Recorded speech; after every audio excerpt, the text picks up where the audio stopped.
আসসালামু আলাইকুম ভিউয়ার্স।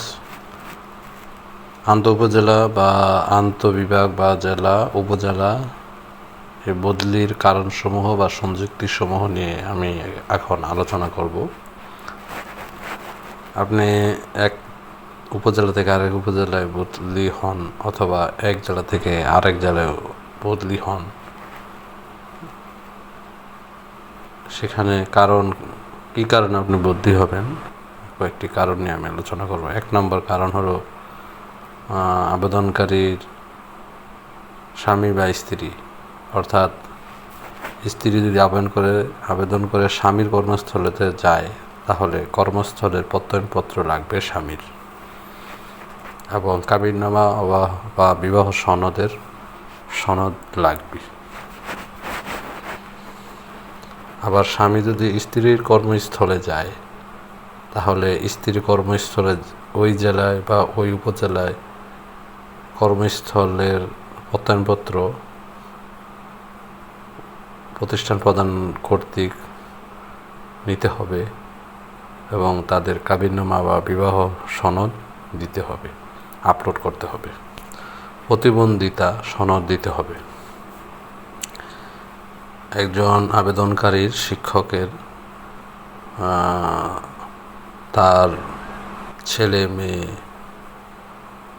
বা স্বামী বা স্ত্রীর যদি প্রতিবন্ধিতা সম্পর্কিত সমস্যা থেকে থাকে, তাহলে প্রতিবন্ধী সনদ অনলাইন বদলি করার সময় আপনি ওই প্রতিবন্ধী সনদ আপলোড করবেন। স্বামী বা স্ত্রীর মৃত্যু বা বিবাহ বিচ্ছেদ হয়ে থাকলে স্বামী বা স্ত্রীর মৃত্যু সনদ দিবেন, অথবা বিবাহ বিচ্ছেদের সনদপত্র দিবেন। স্বামীর স্থায়ী ঠিকানায় বা স্ত্রীর স্থায়ী ঠিকানায় বদলি, বিয়ের প্রত্যয়নপত্র দিতে হবে যদি আপনি স্বামীর ঠিকানায় বদলি হতে চান। স্বামীর স্থায়ী ঠিকানায় বা স্বামীর বাপের বাড়িতে অন্য জেলায় বা অন্য উপজেলায় বদলি হতে চান, তাহলে কী ডকুমেন্ট আপনার সাথে রাখতে হবে। এবং ঠিক স্বামী যদি স্ত্রীর স্থায়ী ঠিকানায় চলে যেতে চায়, ঠিক তারও এই ডকুমেন্টগুলো রাখতে হবে, আপলোড করতে হবে অনলাইন বদলির আবেদন করার সময়। বিয়ের প্রত্যয়নপত্র, স্বামী বা স্থানীয় ঠিকানা বদলি ক্ষেত্রে বিয়ের প্রত্যয়নপত্র লাগবে।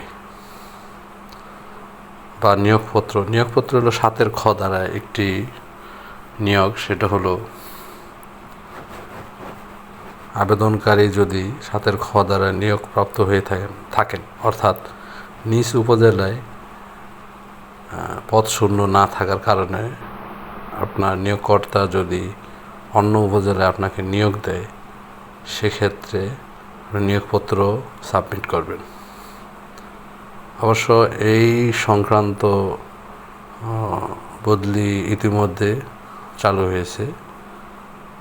চালু হয়ে সম্পন্ন হয়ে গেছে। আচ্ছা, তারপরে দ্বিতীয় আরেকটি দিতে হবে স্বামী বা স্ত্রীর স্থায়ী ঠিকানা জমির দলিল। স্বামী ঠিকানা গেলে স্বামীর বাবার নামের বা স্বামীর নিজের নামের ওই জমির দলিল দিতে হবে।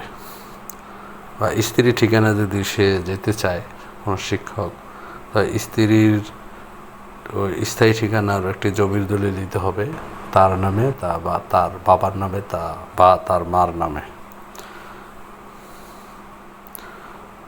ওই এলাকার পৌর মেয়র অথবা ইউপি চেয়ারম্যান, ইউনিয়ন পরিষদের চেয়ারম্যান বা কাউন্সিলর কর্তৃক প্রত্যয়নপত্র এটা নিতে হবে। আপনি যে ওই এলাকার বাসিন্দা, সেটা স্থানীয় প্রতিনিধির কাছ থেকে একটি প্রত্যয়নপত্র নিতে হবে।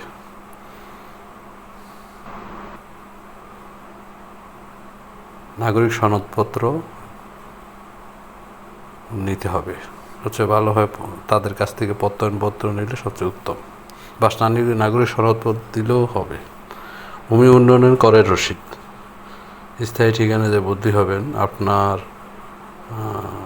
স্বামীর ঠিকানায় যদি যেতে চান, তাহলে আপনার শ্বশুর বা শাশুড়ি বা স্বামী যে ভূমির উন্নয়ন করের রসিদ, এটা দিতে হবে। তো আন্তঃজেলা বা উপজেলা বদলির কারণসমূহ এবং এই কারণের বিপরীতে কী কী সংযুক্তি দিতে হবে তা আমি এখন আলোচনা করলাম। দেখা হবে পরবর্তী কোনো ভিডিওতে। ভালো লাগলে লাইক, কমেন্ট, শেয়ার করবেন, সাবস্ক্রাইব দিয়ে আমার পাশে থাকবেন।